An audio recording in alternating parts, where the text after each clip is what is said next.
começando em 1985, a carne de frango, em 1985, participava em 21% na produção mundial.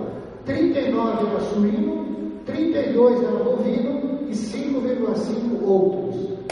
Em 2050, fica claro o aumento da participação na produção mundial da carne de frango, um decréscimo na produção de carne suína, em termos percentuais, e um decréscimo de 10% na carne bovina.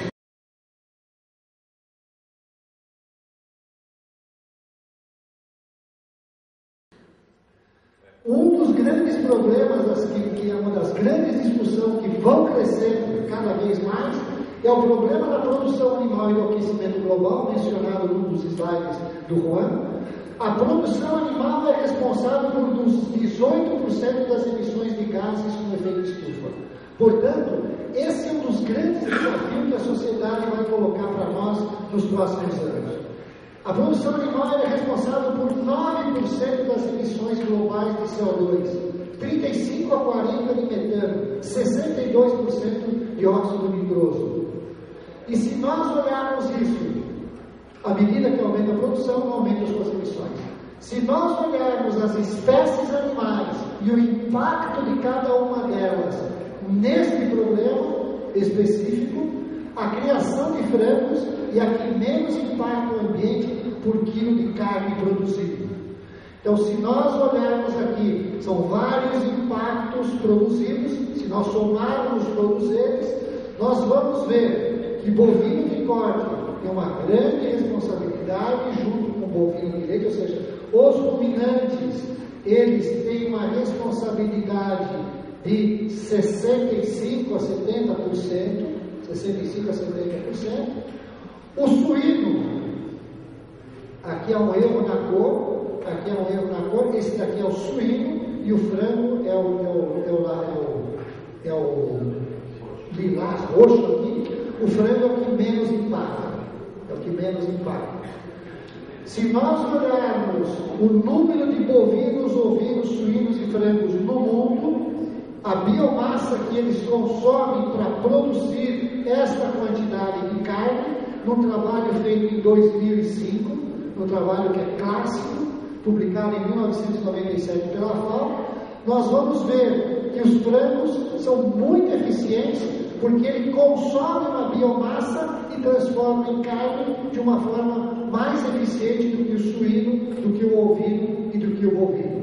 E consome menos água do que essas espécies animais. Por isso que ele tem ganho essa preferência aí em termos de produção.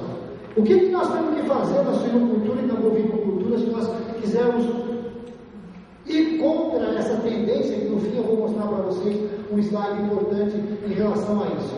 Nós temos que melhorar a eficiência dos animais. Por exemplo, um bovino que ganha 500 gramas por dia, ele é responsável por essa emissão de carbono. Mas se ele ganhar 1,5 kg, ele emite 1/3 do que esse daqui. O mesmo para a produção de leite, uma vaca que produz 10 litros e outra que produz 40. O mesmo para o suíno, se ele ganhar 500 gramas, 900 gramas. O mesmo, uma poedeira, se ela produzir 50% de ovos ou 90%. E o mesmo para o frango, se ganhar 40 ou 60 gramas. À medida que o animal é mais produtivo, ele emite menos carbono para o meio ambiente, que é uma das grandes discussões mundiais. Resumo 4, para atender a crescente demanda, a produção de carnes terá que aumentar 70% por seu baixo custo, aspectos religiosos, qualidade e preocupações ambientais. A carne de frango passará a ser a mais consumida no mundo. Hoje ela é a segunda mais consumida, atrás da carne suína. Perspectiva para os próximos 10 anos da produção de carnes. O mundo vai aumentar a produção 18%, o frango vai chegar a 120 milhões, o suíno a 119, o bovino em 74. Essa daqui foi publicada ontem, esse número é muito atual. De 2010 a 2019. Crescimento no mundo de 18,9%, a Europa vai crescer só 2%, os Estados Unidos 12%, a China 18%, o Brasil 24% e a Rússia, financiando fortemente o seu agronegócio, vai crescer 27%, 28%. Perspectiva da produção do Ministério da Agricultura, crescimento no Brasil nos próximos 10 anos, frango 43% de aumento, bovino 23%, suíno 21%, todos eles números superiores à média mundial. Portanto, estamos na hora certa, no lugar certo. A produção avícola, só um slide para vocês, para mostrar que nós somos hoje o terceiro maior produtor mundial e daqui a 10 anos continuaremos sendo o terceiro maior produtor mundial, com crescimento de 36%. Nas exportações, somos o maior exportador mundial hoje de carne de frango e continuaremos sendo, daqui a 10 anos, nos distanciando mais do segundo colocado, que são os Estados Unidos. Em termos de carne suína, a perspectiva de crescimento na produção, o Brasil é o quarto maior produtor e daqui a 10 anos continuará sendo o quarto maior produtor mundial, mas com um crescimento muito interessante, perdendo só para a China e para a Rússia. Exportações de carne suína, o Brasil é o quarto maior exportador e continuará sendo o quarto maior exportador em 2018, porém com um crescimento bastante expressivo junto com os outros países em desenvolvimento. A produção de carne bovina, esse é o número que vocês conhecem, hoje 16,9 milhões de toneladas do total são produzidas na América Latina, Europa 10, América do Norte 13, Ásia 16, África e Oceania. E por país, nós vemos que o Brasil perde em termos de produção e quantidade para os Estados Unidos, mas é superior a toda a comunidade europeia e a China.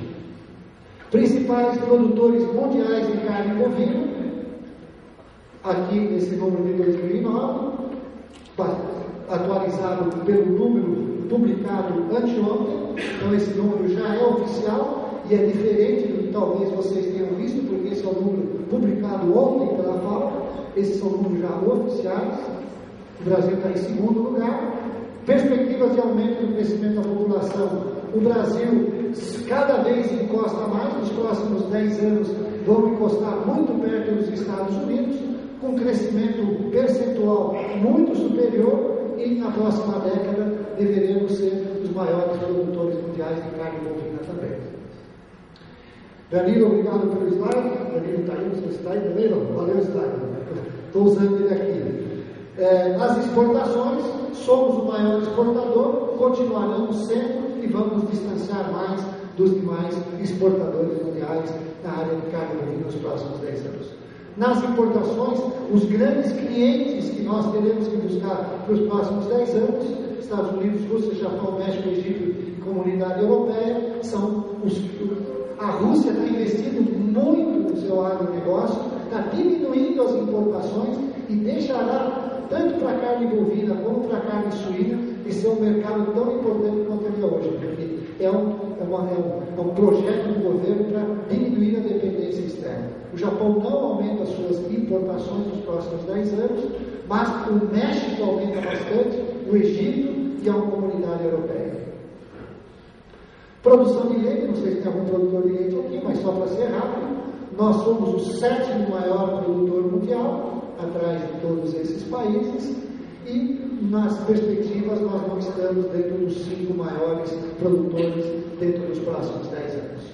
Os grandes exportações de carnes atualmente, no ano passado, foram os Estados Unidos, seguido de perto pelo Brasil. São os 2 grandes exportadores mundiais, são os 2 grandes responsáveis, os 2 grandes protagonistas no mercado fornecedor para os países em crescimento de consumo.